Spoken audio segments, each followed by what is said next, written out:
बिस्मिल्लाहिर्रहमानिर्रहीम। अस्सलाम वालेकुम नाजरीन, A1 टीवी की हेडलाइंस के साथ मैं हूँ सुमेरा सलीम। PTI की 3 खवातीन अरकान कौमी असम्बली अहल या नाअहल, फैसला आ जाएगा। इस्लामाबाद हाई कोर्ट के जस्टिस आमिर फारूक महफूज किया गया फैसला सुनाएंगे।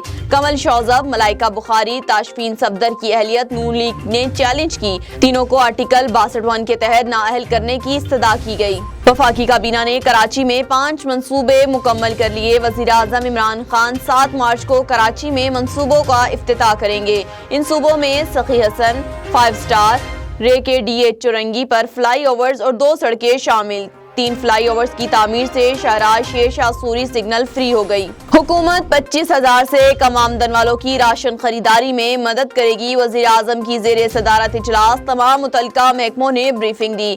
इमरान खान की आइंदा बजट में राशन खरीदारी के लिए रकम रखने की हिदायत। कोई भूखा नहीं सोएगा, हुकूमत सफेद पोशों का सहारा बनेगी। वफाक और सूबे मिलकर फैसलों पर अमल दरामद करेंगे। महंगाई में कमी आना शुरू हो गई। वज़ीर आज़म इमरान खान का ट्वीट। वज़ीर आज़म की यूटिलिटी स्टोर्स पर अशिया की कीमतों में सब्सिडी के फैसलों की तारीफ। जनवरी के मुकाबले में फरवरी में महंगाई की शरह में 2% कमी आई। आवाम पर महंगाई का बोझ कम करने के लिए इक़दाम जारी रहेंगे। A1 टीवी से फिलहाल इतना ही। मज़ीद खबरों और अपडेट के लिए देखते रहिए A1 टीवी या विजिट कीजिए हमारी वेबसाइट a1tv.pk। आप हमें यूट्यूब और फेसबुक पे भी फॉलो कर सकते हैं।